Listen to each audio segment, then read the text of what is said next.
കരസേനാ മുൻ മേധാവി ജനറൽ എം നർവനെയുടെ പുസ്തകം ചോർന്നതിൽ കുറ്റകരമായ ഗൂഢാലോചന നടന്നുവെന്ന് Delhi police. Special cell register ചെയ്ത കേസിൽ വിദേശ രാജ്യങ്ങളിലെ ഓൺലൈൻ പ്ലാറ്റ്ഫോമുകൾ കേന്ദ്രീകരിച്ച് അന്വേഷണം തുടങ്ങി. സംഭവത്തിൽ പെൻഗ്വിൻ ബുക്സ് ജീവനക്കാരെ പോലീസ് ചോദ്യം ചെയ്തു. പുസ്തകത്തിന്റെ ഡിജിറ്റൽ പകർപ്പുകൾ ആദ്യമെത്തിയത് വിദേശ വെബ്സൈറ്റുകളിലാണെന്ന് ഡൽഹി പോലീസിന്റെ അന്വേഷണത്തിൽ കണ്ടെത്തി. ഈ പകർപ്പുകളിലെല്ലാം വിതരണം പാടില്ല എന്ന് രേഖപ്പെടുത്തിയിരുന്നു. ആവശ്യമായ അനുമതികൾ ലഭിക്കുന്നതിന് മുൻപ് തന്നെ വിദേശ പ്ലാറ്റ്ഫോമുകൾ വഴി ഡിജിറ്റൽ പകർപ്പുകൾ വിപണിക്കെത്തി. ചോർന്ന പതിപ്പിന്റെ ആദ്യ അപ്ലോഡ് .io എന്ന ഡൊമൈൻ എക്സ്റ്റൻഷൻ ഉപയോഗിച്ചായിരുന്നു.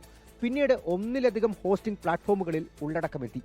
സംഘടിതമായ നീക്കം തന്നെയാണ് സംഭവിച്ചതെന്ന് ഡൽഹി പോലീസ് വ്യക്തമാക്കുന്നുണ്ട്.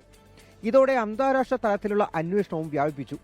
അമേരിക്ക, കാനഡ, ജർമ്മനി, ഓസ്ട്രേലിയ രാജ്യങ്ങൾ കേന്ദ്രീകരിച്ച് പുസ്തക പകർപ്പിന്റെ ഡിജിറ്റൽ സാമ്പത്തിക ഇടപാടുകളിൽ അന്വേഷണം ആരംഭിച്ചിരിക്കുകയാണ്. രാഹുൽ ഗാന്ധിക്ക് 4 സ്റ്റാർസ് ഓഫ് ഡെസ്റ്റിനി എന്ന പുസ്തകം എവിടെ നിന്ന് ലഭിച്ചു എന്ന ചോദ്യത്തിനും പോലീസ് ഉത്തരം തേടുന്നു. വിവാദത്തിന്റെ പശ്ചാത്തലത്തിലാണ് സൈനികരുടെ പുസ്തകങ്ങൾക്ക് പ്രതിരോധ മന്ത്രാലയം മാർഗനിർദ്ദേശങ്ങൾ കൊണ്ടുവരുന്നത്. കൈയെഴുത്തു പ്രതി പ്രസിദ്ധീകരണത്തിന് അനുമതി നൽകുന്നതിന് മുൻപ് പാലിക്കേണ്ട പ്രക്രിയ വിശദീകരിക്കുന്നതാകും മാർഗനിർദ്ദേശങ്ങൾ. പ്രതിരോധ മന്ത്രാലയം കഴിഞ്ഞ ദിവസം ചേർന്ന ഉന്നതതല യോഗത്തിലാണ് തീരുമാനമെടുത്തത്.